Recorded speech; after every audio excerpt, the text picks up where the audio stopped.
Bonjour et bienvenue sur Anglais Cours Club. Aujourd'hui, nous allons voir les différentes significations du mot bored.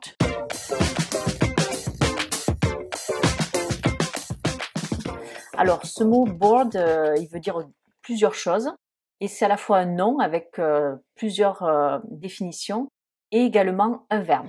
Alors, voyons sa signification la plus courante. Donc, board, ça veut dire une planche ou un panneau de bois. On va avoir deux phrases avec ces significations. I saw a board in the middle of the road, ce qui veut dire j'ai vu une planche au milieu de la route. Hein. I saw qui est le prétérit irrégulier du verbe to see, voir.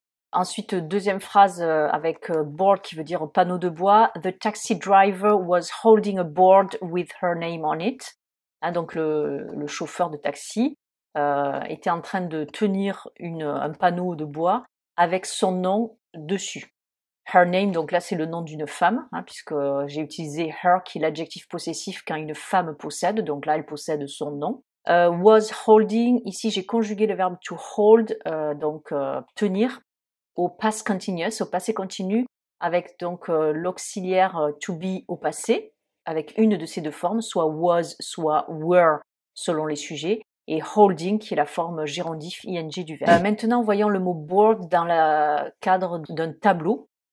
À l'école, par exemple, the teacher asked the pupils to write their answer on their board. Donc, ce qui veut dire le professeur ou la professeure a demandé aux élèves, hein, the pupils c'est les élèves, d'écrire leur réponse sur leur tableau ou sur leur ardoise aussi. On peut parler d'ardoise, c'est ce qu'on utilisait avant à l'école. Donc asked, ici c'est le verbe to ask, demander conjugué au prétérit. Il est régulier, donc à l'écrit on met juste ed et ce ed on va le prononcer t. Je vous renvoie à la vidéo que j'ai réalisée sur les 3 prononciations du ed pour les verbes réguliers, soit te, soit de, soit id. Donc ici c'est le son te.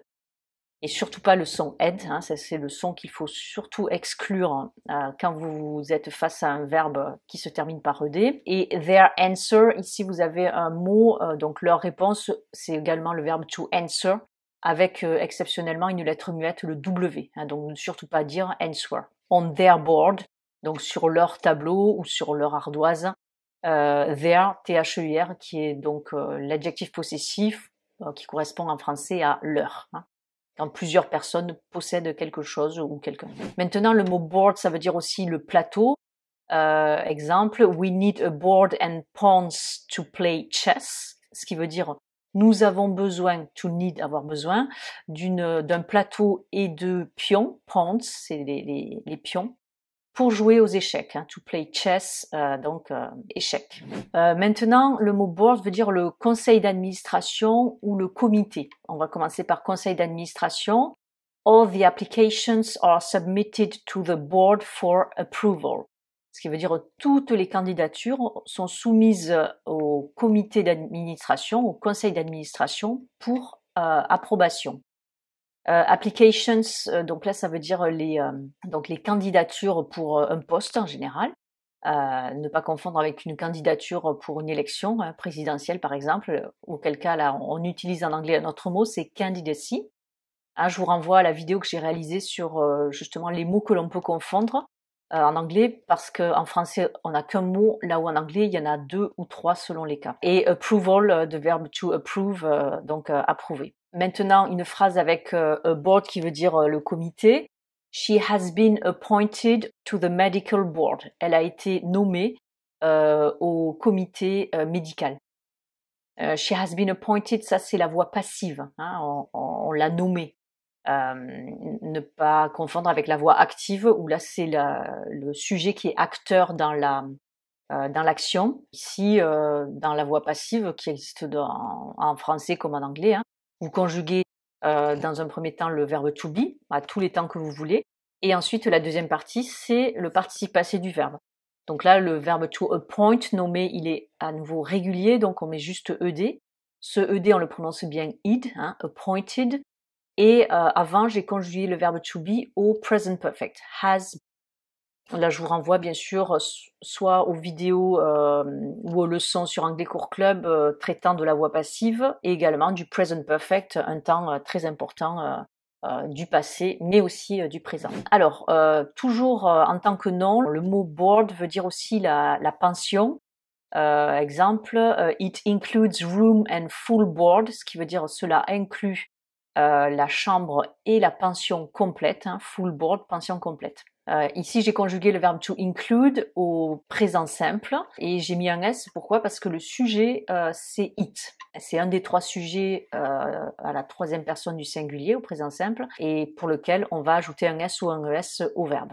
Et maintenant, le verbe to board existe, hein, et ça veut dire soit monter à bord, embarquer, hein, dans un moyen de transport comme l'avion par exemple.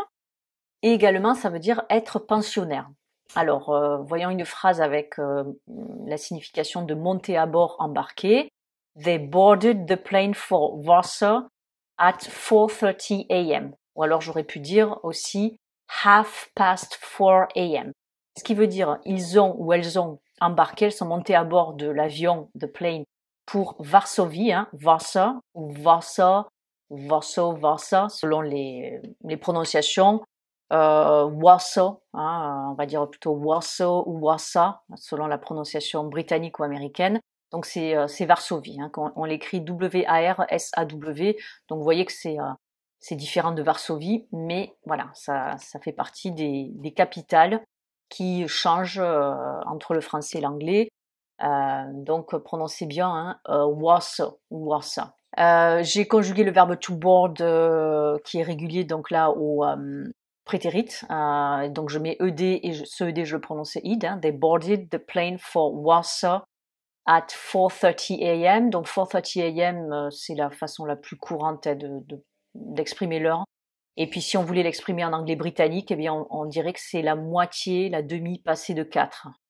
Donc half past 4 a.m. a.m. qui veut dire antéméridiem en latin, et ça veut dire donc le matin, avant midi. Maintenant, voyons le verbe to board qui veut dire être pensionnaire. Dans une phrase, their children are not day students, they board. Ce qui veut dire leurs enfants ne sont pas externes, hein, ils sont pensionnaires. Puisque donc là, board veut dire être pensionnaire.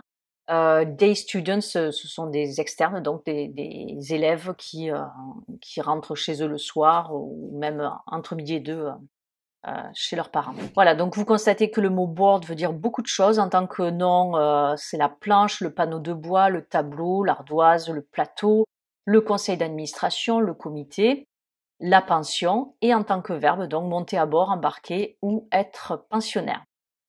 Donc vous avez de multiples occasions de rencontrer ce mot. Hein. Sur ce, je vous souhaite une très bonne journée et à très bientôt pour de nouvelles aventures sur Anglais.